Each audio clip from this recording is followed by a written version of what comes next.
Hello there, everybody. This is turn 6 overview at the end of the turn here. Everybody's just completed their turns. I'm just going to give you a highlight of the incomes here. Mainly not much change from last turn, if you don't count the fact that Germany attacked Switzerland and then the British declared war on the Germans, and as a result there was some income changes, so the entire Commonwealth has been bumped up to full wartime economy. And because of the attack on Switzerland, the French also got bumped up to full economy, so everybody's income's possibly changed. And if you're wondering about this one here, I'm not sure what's going on with an alignment of a South American country to the Americans. I'm not sure, but I'm assuming that these are all added together as total income of being at 12. However, this is the money that's being rolled up to 63. And if we stick this dollar over there and bump this one up to 12, kind of like with Russia, you can inadvertently cheat the Americans out of an extra dollar they need to get the wartime income from their own home builds. So I'm not quite sure how we're going to deal with that. But I'm dealing with it the same way I do with Russia, where I just give them an extra roundel on the side there. Just to, separate the two so nobody's getting surprised or shocked or anything weird's going on. So if you're wondering why there's two roundels, that's the key there. So yeah, we got the British at 24. They got the most. And then we got Japan and Germany tied at 23. French are coming in a close fourth with 18. FEC at 14. The Americans are at 11 plus 1 for a total of 12. The Italians are still at 10. Russia's still at 8. KMT's at 8. Australia is at 8, or at 7. Canada's at 6.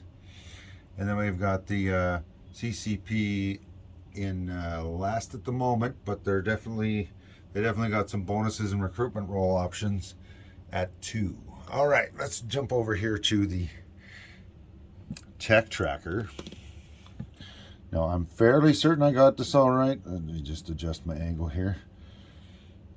But I want to confirm if some of these people may have a little bit different things going on with their tech, I noticed. So I've got advanced artillery for Germany and Russia. So this is the last turn we roll for only stage 2 and under. This coming turn, things can all move forward again. So just in case, I'm just going to recap what we got here. I got a few stacked up, but we'll go over that. Okay, so advanced artillery, I've got Germany and Russia. Advanced mechs reversed, I got Russia in stage 1 and Germany in stage 2. Heavy armor, Russia only, stage 1. Jet fighters, I've got Germany stage 1, the Americans stage 2. Heavy bombers, we've got Russia stage 1, and we've got Germany and the US at stage 2. Long range aircraft, we've got Italy and Japan up there in stage 1, and then we've got Russia and the Germans, but I stacked my guys by alliance. So we've got a French, who knew, right? A French, an American, and a British all sitting there on long range aircraft stage 2. Then we've got advanced anti-submarine warfare for the British. They're at stage 1. Radar, we got the Germans at 2 for our stage 2. Wartime economy is a bit busy here, so I'm just going to go over it. Stage 1, we got the Americans and the Japanese. Stage 2, we've got the French and the British, along with the Russians and the Germans. Improved factories, we've got a 3-way tie with Germany, Russia, and the Brits. And then improved construction, Russia's on stage 1, Britain's on stage 2, and all 3 Axis powers, Japan, Italy, and Germany, are on stage 2. All right, so that's a recap of the incomes. And let's go over what's all been going on here.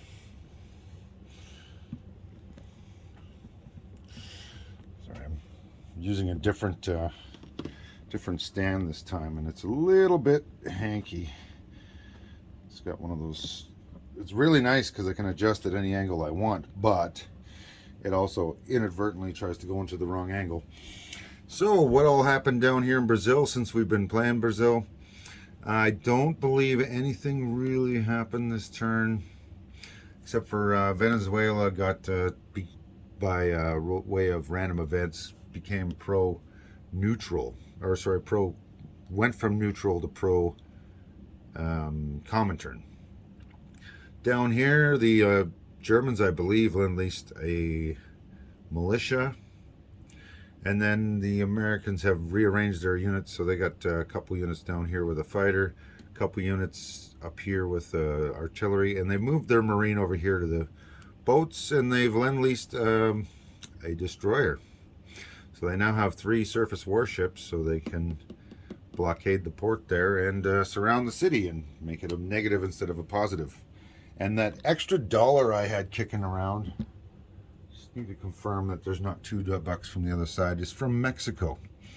So the Americans gained themselves, well, they paid a few bucks for a few turns, but in the long run they've made off like a bandit because they got a fighter. I don't have a cavalry unit for them, so I'm using a gray chip on a mechanized, and an infantry, and then they got a light cruiser. So we shall see what all happens here. Now let's go on to Europe. So I'm going to zoom you right in here. There we go. So the Germans took a major offensive out of Bavaria here, and a little bit of units out of Austria. I'm not sure if I have things all correct here or not. And they've managed to take over Switzerland quite easily. I believe they lost 1 infantry for the 3 mountain infantry they've defeated. And as a result, there was a whole bunch of income rolls on the German turn, and the British and the French, like the UK British and the French, went to full wartime income from their rolls because of that. So we had the British declare war and align Poland. That's probably part of why he declared war. So let's just zoom you out just a little bit. There we go. So now we're showing you Poland. So the British, using Poland, marched a dude out of here and took Bohemia away from the Germans. They took 2 cavalry and an infantry up there, and they fought against the fort, which they have now destroyed. So the fort is gone. And they lost the cavalry due to the fort's firing. So they got a cavalry and an infantry up there. From what I see, they have taken all the other units that didn't get involved in that fight or this fight and dragged everything they could into Warsaw. So it looks like we've got a stack of 6 infantry, an AA, and a fighter. And then this militia in Lubelski, they can't move because it's not British home country, so it's stuck there. No major deals there, so all fun and games. The Germans had 2 U-boats in this sea zone, and we had, let's just back you up a little bit. We had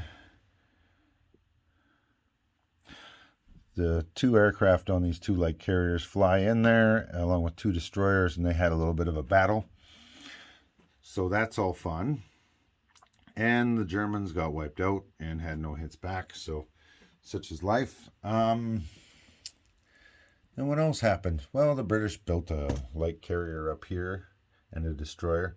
I have some discrepancies with my Navy for the British versus the British potential Navy, so I need to get those cleared up. So don't take my video as gospel here, because who knows what I got wrong. I do know that they moved a dude over here along with a transport, and the French lend-leased a British plane up to the British Midlands, so we'll see what goes on there. Now, the French have been playing a strange strategy, and I'm not sure. It's the first time playing with the Gourmets being able to do what they're doing here, so we'll see. They only got 3 infantry and an AA in Paris, and they got 4 infantry, an AA, a motorized, and 5 militia in Alsace-Lorraine. And the Germans, I have it up out here on a card there. So we've got, what do we got there? We've got 3, 4, 5, 6 infantry, 5, 6, 7, 8 artillery, 2 medium tanks, a mountain infantry, and an airborne, all sitting in Switzerland. And they have the opportunity to attack Alsace-Lorraine, which bypasses the Maginot Line, and there's no terrain in Alsace-Lorraine, so it will not be a mountain in territory or fight or any of that stuff. So we'll see what happens there. I'm not sure if the Germans are going to do that this turn or not. They got lots of time to figure it out. So let's zoom you out a little bit more, and there we go. We've got German subs. We got 2 left out here, and a coastal sub up in the top there. No idea what they're going to do with them. And like I said, the British have fleet all over the place, and it's all on escort duty or moving around with transports. And yeah, they've been doing that every turn, so it's kind of difficult to keep track of where their fleet happens to be at the moment. So that's that. The Italians, I believe they lend-leased. Oh, I did not put that on the board yet.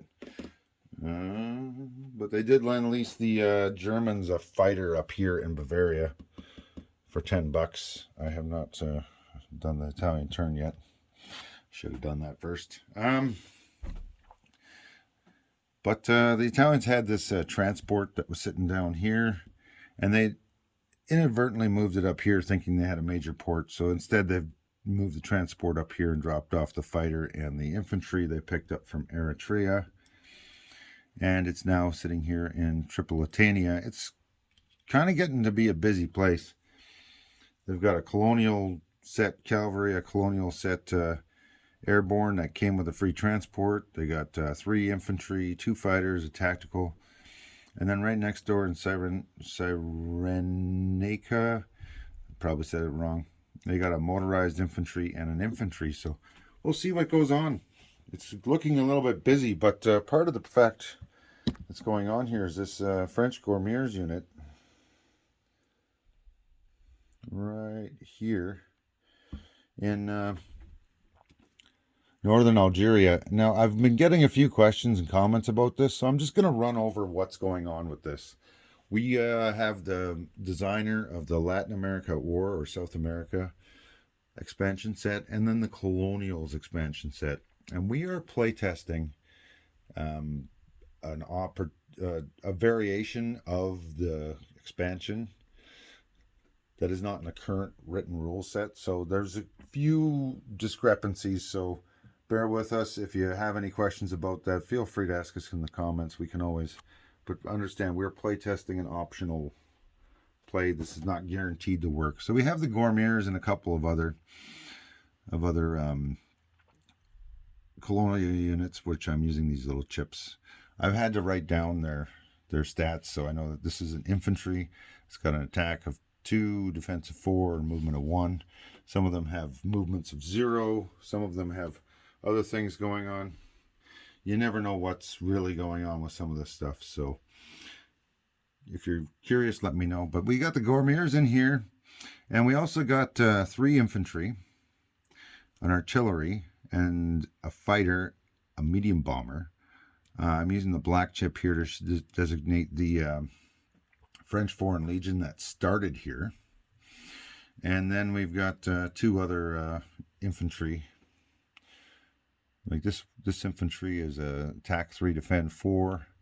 And then this infantry over here is attack 2, defend 4, but it's a mountain infantry. So, you know, there's some variation going on here. But we got 3 big stacks here in Africa. So let's see what's going on. And the Russians moved their fleet out to here. Don't know what's going on with that. The Russians moved their fleet out to there. Also don't know what's going on. They've also moved a whole bunch of fleet or infantry and whatnot forward right to the Polish border there. So I'm not sure if they just noticed that this stuff's going on here and they want to get their piece of the pie there in eastern Poland. And then we got a bunch of colonial units all over the place. The British are stacking up Aden for some reason. They got two Marines and a colonial set guy in there. So we'll see what's going on. They also started building a minor shipyard over here. So if you see, maybe starting to build some boats. What kind? No idea. So Australia, militia's all over the place, everywhere. That guy got punched over. And, you know, they got a little bit of stuff in Sydney, but not much. But they did build a fort there a couple turns ago. So they're doing okay. They're doing very well. Covering all their bases, I see.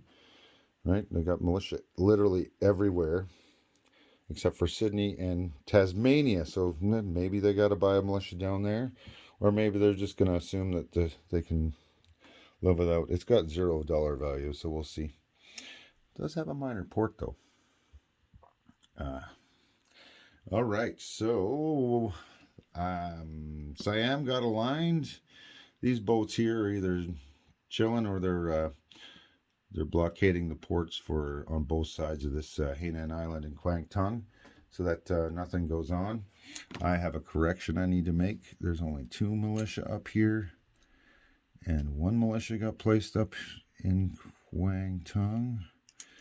Keeps upgrading a militia with a Lend-Lease from the British every turn here in Kwang Tung. Interesting options. So there was a bit of a fight down here. Unfortunately, the KMT like to run away. If I recall correctly, I got 2 hits defending from the city, so he lost 2 infantry. And he had like 3 or 4 guys run away, leaving him with only like 2 infantry and 2 fighters to fight, or an elite infantry, a cavalry, and 2 fighters to fight my 4 infantry. And that's the odds I would not want to take. You might lose too many things, right? So there's been some variation and changes and whatnot. All right. What else happened last turn? I think, I'm trying to recall, but I think I just counterattacked into here and took over this place. So Hope and Suyan. It wasn't worth much, only $2 there, but I needed to make a bit of a front and put a little bit of pressure on these 2 Chinese factions. So we'll see what happens. The KMT have reinforced this stack up here, which is a really strategic location. It can reach almost everything around it. Qichao, Yunnan, Xingzi, what is this one called again? Shenzi, Hopei, Shangtung, and then Hunan. And Hunan's got a bit of a stack there and a couple of fighters.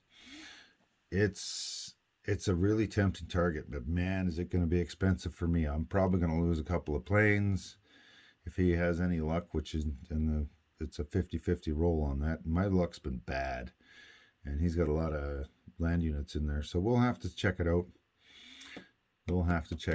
Plus, it all depends on what the CCP does. Who knows? So that's what's going on over here. And the CCP's been building itself up and building an AA gun, and so did this KMT, by the way. Apparently they don't like my planes. But yeah, it's kind of stuff's moving around on both sides there. They're not only, I'm not sure if they're going to run away from me or if they're going to counterattack me. It's too early to tell. And one little side note about this game here. One thing I've noticed, I've never played a YouTube war before.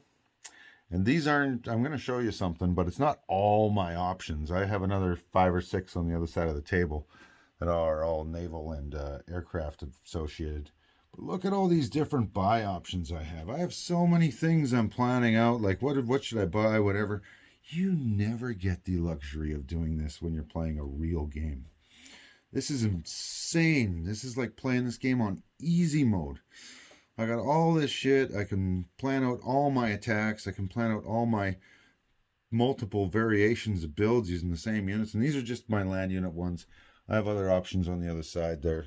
But it's kind of a mess, and you don't really need to know everything. That's just a peek under the curtain. What is that? 1, 2, 3, 4, 5, 6, 7, 8 different build options that are just sitting there off to the side. None of them are great. None of them are bad. They're just varieties. It all depends on what happens on somebody else's turn. And you got days to plan out your attacks, days to figure out your non-combat moves, and it's so easy to get this done. The only thing that's hard is trying to remember to show everything you're doing. Like showing where my boats are, describing what moves where, giving a recap at the end of the turn of what I have where, so that the other guys know what I got, and I'm not getting all these messages back and forth. Hey, how many guys you got over here? Or which boats do you got in that zone?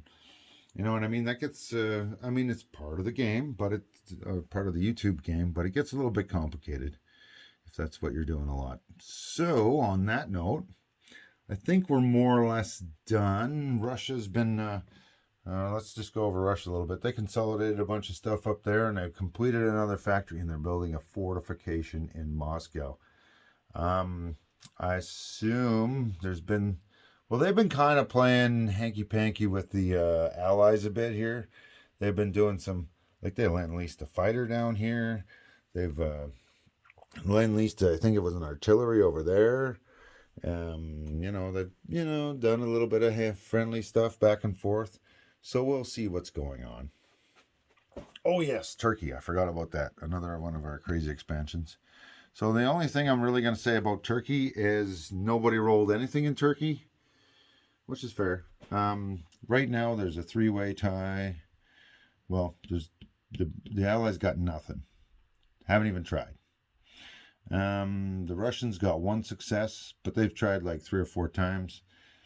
The Italians and the Germans combined have put in, I think it's like 7 for, I don't know, I can't remember how I'm counting these. I think my chips count, but not the, so we got 4, 5, 6 turns at this, not all of them where they greased the Turks with an extra buck, right? And they only got 3 successes, right? So, I mean, the odds are pretty low in there, right? It's kind of like the odds of hitting with an artillery.